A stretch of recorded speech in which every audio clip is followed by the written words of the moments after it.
বিশাল এক পাহাড়ের উপরে একটি ঈগল বাসা বানিয়েছিল। তার বাসায় ছিল চারটি ডিম। প্রত্যেকদিন এগুলোকে রেখে সে খাবারের খোঁজে বেরিয়ে যেত। একদিন ঈগল বাসায় না থাকা অবস্থায় ভূমিকম্প হলো, আর সেই ভূমিকম্পে গোটা পাহাড় নড়ে উঠল। তার বাসা থেকে একটি ডিম ছিটকে পড়ে গেল, আর সেই ডিম গড়াতে গড়াতে পাহাড়ের নিচে একটি মুরগির বাসার উঠোনে গিয়ে পড়ল। মুরগি সেই ডিমটিকে তুলে নিয়ে গিয়ে তার অন্যান্য ডিমের সঙ্গে রেখে দিল এবং প্রত্যেক দিন সে যত্ন করে সেখানে তা দিতে থাকলো। একটা সময় সেই ডিম ফুটে ঈগলের বাচ্চাও বের হলো এবং অন্যান্য মুরগির সাথে সেও বড় হতে থাকলো। তবে সে ভিতরে ভিতরে সবসময় যেন অন্যরকম কিছু একটা অনুভব করত।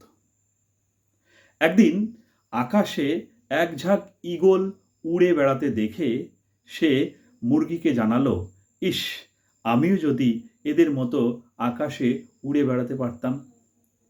মুরগি হেসে উত্তর দিল, এটা কি করে সম্ভব? তুমি তো মুরগি, মুরগি কখনো আকাশে উড়তে পারে না।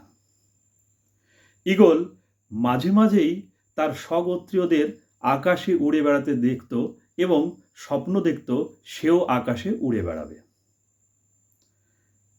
আর তার এই স্বপ্নের কথা মুরগিকে জানালে মুরগি প্রত্যেকবারই তাকে বলতো, এটা কখনোই সম্ভব নয়।